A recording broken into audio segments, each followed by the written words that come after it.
this past 18 months, I have found out, even though I knew it theoretically, I had not experienced it.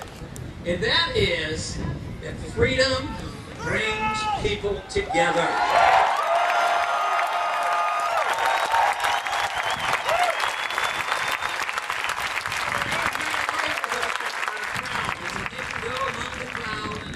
Different kinds of people with different philosophies, and all of a sudden, why do these people who seem to be different want to come together? But there's only one thing that can bring us together, and that is respect for other people, respect for their liberty and our own liberty.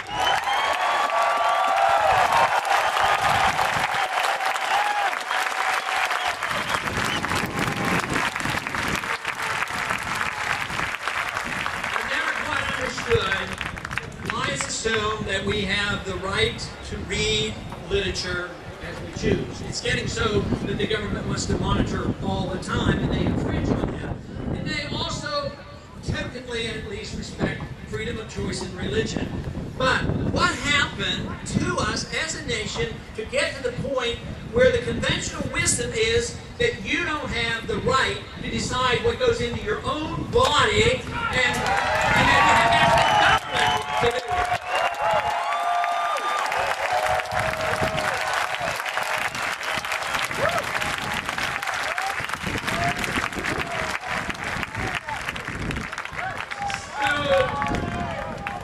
Defending liberty is something that we do. Well, one thing in order to defend liberty in a consistent way is you have to get the idea of liberty back in a single package.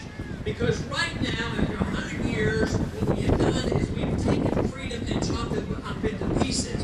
One group tokenly defends the marketplace and property. And then the other side tokenly defends personal liberty. Neither one do a very good job of either. The whole thing is freedom means freedom to run your life as you choose and to keep the fruits of your labor.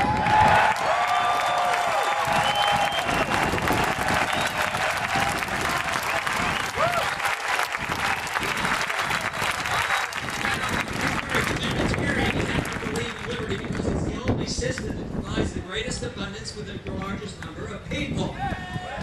So, in a system, a society like that, and in our original Constitution, we had no authority to do these very onerous things that they have done.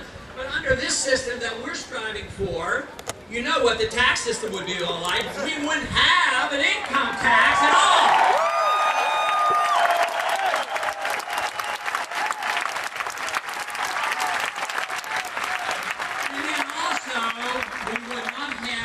Deceitful, dishonest, regressive tax, and that's the tax of inflation. And in order to get rid of that, you get rid of the Federal Reserve System.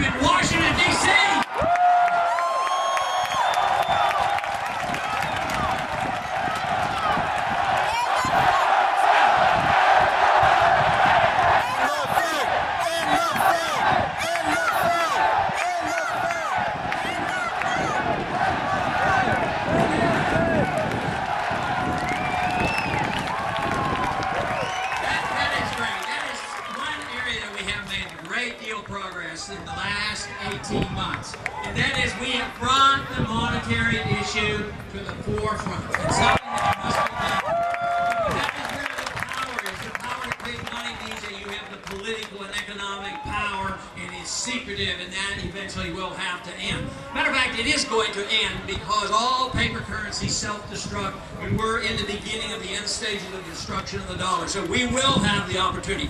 Let us strive for the day that we as individuals who want to use gold and silver won't have our gold and silver coins robbed from us and threatened with prison because we really follow the Constitution.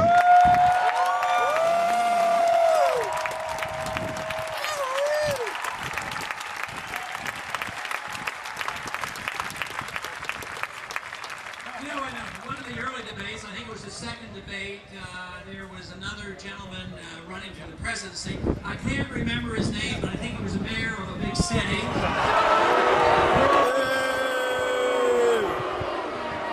And when in my minute or two that I had to try to describe our foreign policy of minding our own business,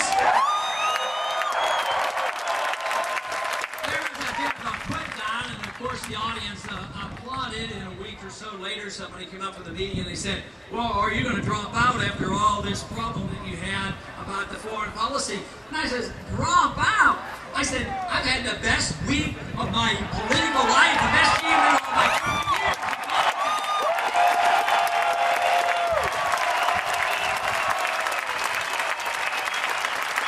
So if I can remember that candidate's name, I think afterwards I sent him a copy of some books to read, but I don't think he read them. But if we can remember who that is, remind me, and I'm going to send him a thank you note for energizing us in defending our position.